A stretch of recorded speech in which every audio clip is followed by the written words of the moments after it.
Solve puzzles, adventure through a black and gray wasteland, and defeat weird spider monsters as an unnamed silhouette child in Limbo.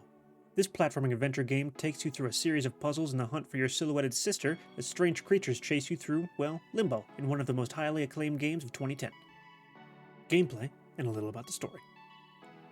Limbo takes you on a quest to find your lost sister in the waiting room of heaven for unbaptized children in what apparently means that your young player character and his also very young sister have tragically died. While there is no voice acting and the characters are only silhouettes, the story and characters are very interesting, with the player character fighting off monsters and going through what is basically hell for a child just to find his sister so that they don't have to be alone when they go into the afterlife.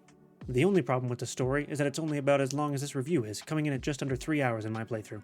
Playdead knew this was a really short game, with one of the achievements even involving you finishing the game in one sitting. The major gameplay loop in this adventure is solving puzzles to continue on your quest for your sister, with most puzzles being pretty easily solved with a little brain power. They can be completed using extremely basic controls, which are jump, grab, and walk. I did get stuck on one puzzle, but after a little brain reset I was able to get through it. The puzzles range from how to get over a gap, to escaping from an enormous spider, to using a little physics to move boxes around to your whim. These provide a pretty wide variety, and you don't ever have any moments where you're repeating something you've already done, which is nice for a puzzle game. The brain teasers didn't provide too difficult of an obstacle, and most people are a lot smarter than I am, so I don't see it being a particularly challenging game for anyone with a little intelligence and a little patience. Because of its simplicity and short story, there isn't a whole lot of replayability here, outside of trying to get all of the achievements unfortunately, but it is worth a playthrough. Sound and music. The music comes in extremely rarely, and when it does it's very ominous and dark. This is mostly done with what I assume is a synthesizer in most cases, and provides a weird, unsettling string of notes when it is deployed. I did enjoy it quite a bit, and I feel that Playdead choosing to leave you in relative silence was an interesting choice that paid off. The sound effects are decently done, with the sounds of your footsteps and hands grabbing things providing most of the sound, with the obstacles providing their own effects of gears grinding or flesh being crushed when you are killed by one. The sound isn't going to knock your socks off with anything particularly special or unique, but it's also not going to bother you either. I would say that it is good, but not great. There is no voice acting in Limbo, so nothing to review there. Graphics and art. The black and white style of the game provides a pretty incredible backdrop for such a somber story, allowing you to solve your puzzles through silhouettes of ominous buildings and creatures. This is a very interesting choice that I haven't seen elsewhere, which gives a really unique feel to what is a pretty basic puzzle game. The graphics are decent, with the game playing in 720p and having textures to match.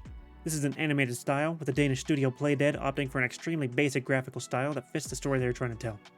Even in 2010, this wasn't a particularly special looking game, but the simplicity allows it to hold up where a more realistic style surely would not have. Performance. I played this on a 14900K and RTX 3070 and had just one issue with the performance when loading into the game, where I lost most of my 60 frames for about 10 seconds. Other than that one small blip, there were no problems with frame times, pop-in, poor textures, or crashing. The game is locked at 720p and 60 FPS, with no options for changing any graphics settings, which is a little disappointing. However, this shouldn't be a problem for any modern gamers, as Limbo requires very little GPU or CPU power to run, so I don't see anyone having performance issues in this 15-year-old game. Final verdict. As I said in the gameplay section, the only real issue with this game is its length, which was also an issue on its initial release. Just because of the incredibly short story length and limited replayability, I can't recommend you go and spend the current Steam price of $10 on such a simple game. Limbo does frequently go on sale on Steam for around $1, which I think is more than fair for what you get here, with my feeling that $5 would be a pretty good price. I would have liked to see a few more hours added to give you more bang for your buck, but Limbo is definitely worth a playthrough for a couple currency units if you've got some burning a hole in your pocket. I do reviews like this one for the games I play on stream, so check me out on Twitch if you're interested in watching me experience these playthroughs. If you liked the review, give it a like, and if you didn't, give it a dislike. Thank you all for watching, and I'll see you guys next time.